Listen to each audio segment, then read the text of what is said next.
Assalamualaikum warahmatullahi wabarakatuh. Saya Muhammad Afid Fisko dari kelas 1B. Mau mereview sebuah buku yang berjudul Jembatan. Buku ini menerangkan tentang jembatan dan ditulis oleh Dr. Insinyur Bambang Supriyadi dan Agus Setyo Muntohar. Buku ini diterbitkan oleh Erlangga pada tahun 2007. Dan untuk pembahasannya tentang sejarah jembatan, proses perencanaan jembatan, peraturan jembatan, jembatan sederhana, jembatan beton bertulang, jembatan beton prategang, jembatan gantung, dan yang terakhir jembatan kabel stayed. Untuk yang pertama, sejarah jembatan. Pendahuluan, jembatan mempunyai arti penting bagi setiap orang, akan tetapi tingkat kepentingannya tidak sama bagi setiap orang, sehingga akan menjadi suatu bahan studi yang sangat menarik. Suatu jembatan tunggal di atas sungai kecil akan dipandang berbeda oleh setiap orang, sebab penglihatan atau pandangan masing-masing orang yang melihat berbeda pula.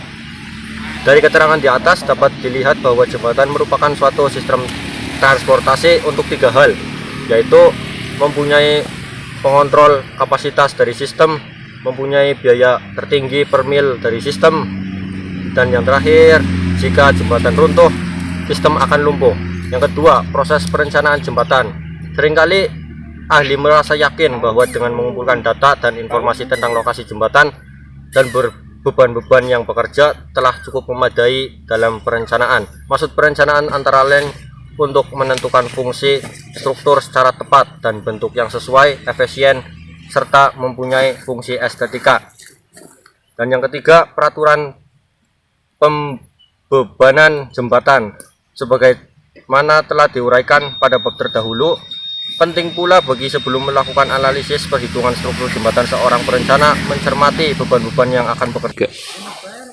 Dan yang keempat, jembatan sederhana. Pengertian jembatan sederhana adalah ditinjau dari segi konstruksi yang mudah dan sederhana, atau dapat diterjemahkan struktur terbuat dari bahan kayu yang sifatnya darurat atau tetap, dan dapat dikerjakan atau dibangun tanpa peralatan modern atau canggih. Yang kelima, jembatan beton bertulang.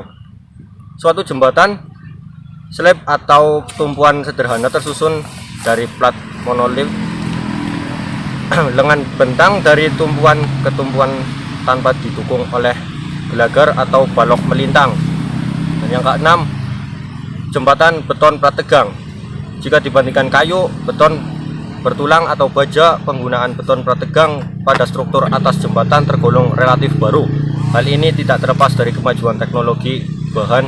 Perkembangan teknologi prategang dimulai sejak memperkenalkan penggunaan kawat baja berkekuatan tinggi di samping beton bermutu tinggi. Yang ketujuh, jembatan gantung. Salah satu tipe bentuk jembatan adalah jembatan gantung. Tipe ini sering digunakan untuk jembatan bentang panjang. Pertimbangan pemakaian tipe jembatan gantung adalah dapat dibuat untuk bentang panjang tanpa pilar di tengahnya.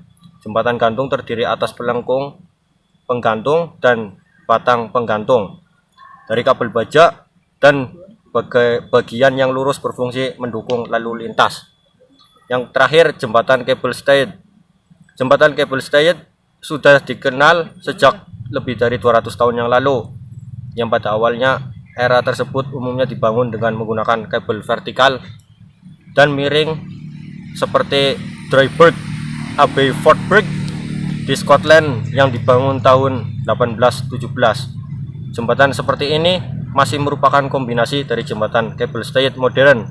Sejak saat itu, jembatan kabel stayed mengalami banyak perkembangan dan mempunyai bentuk yang bervariasi, baik dari segi jenis material yang digunakan maupun segi estetika. Terima kasih, itulah review dari saya. Sekian, assalamualaikum warahmatullahi wabarakatuh.